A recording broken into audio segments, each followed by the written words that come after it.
Yes. Romance is our nature. We are born romantic. But romance, unfortunately, people think a man-woman romance is the real romance. That's the unfortunate thing. And that's because that's come from insecurity. See, we have insecurity inbuilt. What is the primary insecurity? Death. We all know very well we will die. So this insecurity called death is born with us. When we are born, this insecurity is born. And we are trained or tuned to survive. Not only us, all the birds, animals, beings, and everybody are trained to survive. So basic instinct is survival. We also have survival instinct. That is why people do so many things in the world to have a living and to survive. And we have insecurity connected to that. Insecurity is born out of survival instinct. The mother of survival instinct is insecurity. Or insecurity or survival instinct produced, the other way around. Survival instinct produced insecurity so that you are always alert and aware. And romance is our nature. When the mind is peaceful, it's just love. And love not for a particular reason. Love for the sake of love. That's the truth. That usually you see in the nature. The tree loves you by giving its fruit. Tree is not worried whether the fruit is eaten by a person or a bird or an animal. Likewise, the sun gives you light and heat. But sun is not worried whether you are from this country or another country, whether you are a man or a woman. It doesn't matter. Sun gives light and rays. So unconditional love is existing in the nature. But we should have eyes to see them. There is something called unconditional love. I can love you without expecting anything from you. I can cultivate that within me. It's possible for everybody to cultivate love in such a way that whether you are giving me something or not giving me something, whether you are here or not, whatever your states are, I can still love you. So that becomes very, very pure.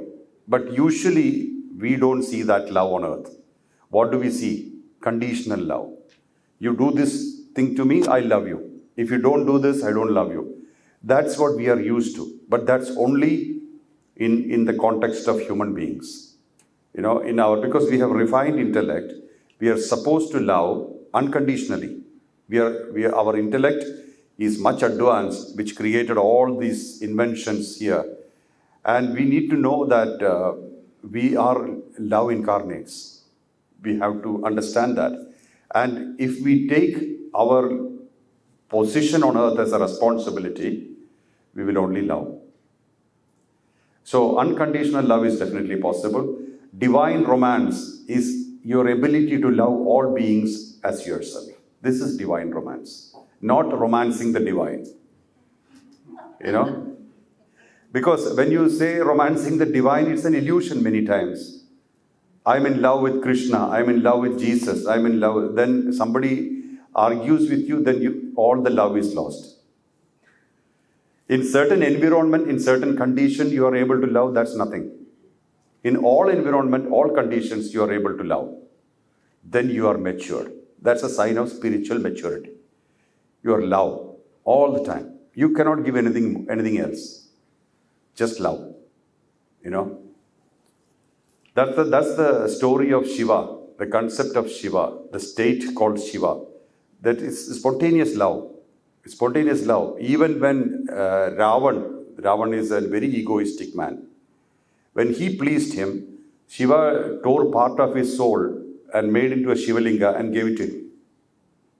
And it's very dangerous because that's going to the hand of an egoistic man.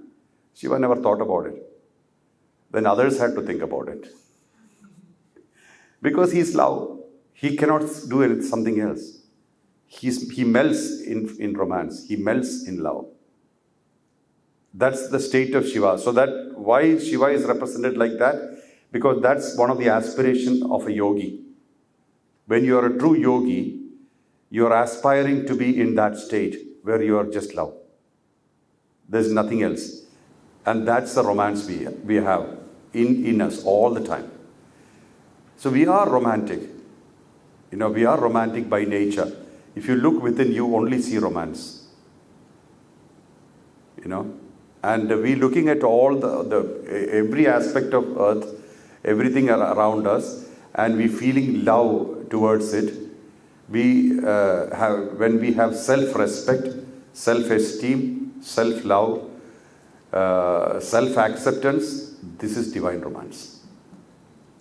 When you perfect it, that's divine romance. We have it in us.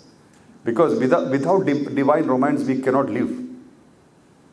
Imagine life without romance, even if it's silly man to woman romance. But that's silly. I said it's not because it's bad or anything, but it's very, very transactional sometimes.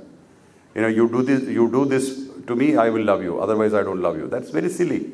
Why can't you love anyway? So, it's not that I'm against a relationship, but